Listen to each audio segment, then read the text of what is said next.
pequenos motores. Se há coisas das quais não precisamos falar muito, são os motores elétricos. É raro que eles tenham uma pane, eles não provocam fumaça e pegam sem que precisemos suplicar.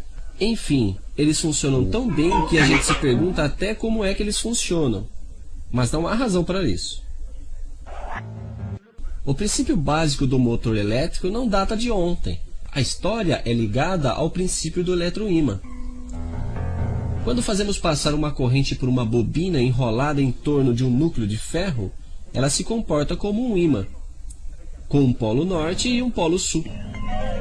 Mas quando os polos mudam, isso também muda, claro. De forma que um eletroímã pode atrair um ímã verdadeiro. Ou até mesmo pedaços de metal. Mas não é isso que faz o motor. Certamente poderia-se imaginar alguns dispositivos como este aqui. Mas isso aqui não seria muito prático para fazer funcionar um ventilador ou um aspirador. Então, coloquemos de preferência um ímã girando em frente à bobina. A corrente passa, o polo norte da bobina atrai o polo sul do ímã e isso gira. Mas isso para por aqui. Exceto, claro, se nesse momento eu preciso inverter o sentido da corrente, e depois novamente, etc. Mas isso também não seria muito prático.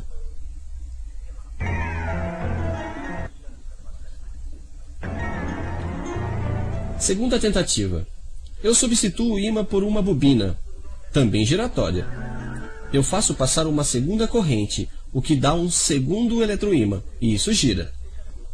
Porém, além de precisar alternar as correntes o tempo todo, eu terei os fios que se embaraçam, o que é ainda menos prático. Mas é nesse momento que intervém uma astúcia simples, mas fundamental, o coletor. Eu equipo minha bobina móvel de contato tendo esta forma aqui, separada por um bom isolante. Os contatos que levam a corrente são fixos e se contentam em se esfregar sobre o coletor. De forma que, quando isso gira, a corrente continua passando. Esses contatos fixos nós chamamos de vassoura, escova, porque originalmente as pessoas faziam uso de fios finos que lembravam vassouras. Mas desde então já fizemos melhor com grafite, são os carvões. Graças a essa astúcia, não temos mais problemas de fios com nossa bobina giratória. Ela continua a girar sozinha. É fácil de entender por quê. Quando a corrente passa por esta aqui, pela bobina, seu polo sul está aqui. Ele é atraído pelo polo norte da bobina fixa e isso gira. Ao chegar aqui, ela deveria parar. Mas, nesse exato momento, cada vassoura, escova, vira em contato com a outra metade do coletor. A corrente muda de sentido dentro da bobina giratória, seu polo sul se torna polo norte. E ele é repelido pelo polo norte da bobina fixa, enquanto o sul é atraído. Um meio giro depois, corrente e eletroímã trocam novamente de sentido e fazem girar novamente. A eletricidade não é nada mal. Para simplificar as coisas, as duas bobinas são colocadas em série no mesmo circuito e ligadas na mesma fonte. Tal é o princípio do motor elétrico série, dito universal. Universal não quer dizer que você poderia fazê-lo funcionar com molho de tomate ou não importa o que. Ainda não chegamos lá.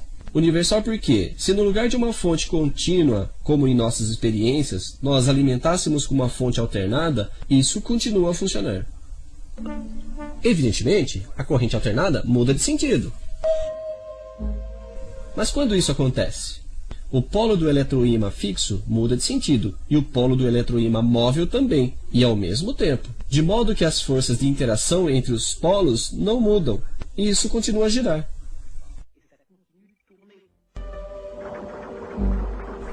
Isso, obviamente, é um esquema teórico.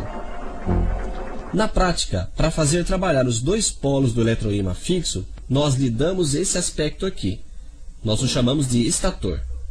A bobina móvel é colocada no interior, mas ela também é enrolada no núcleo. Isso se chama rotor.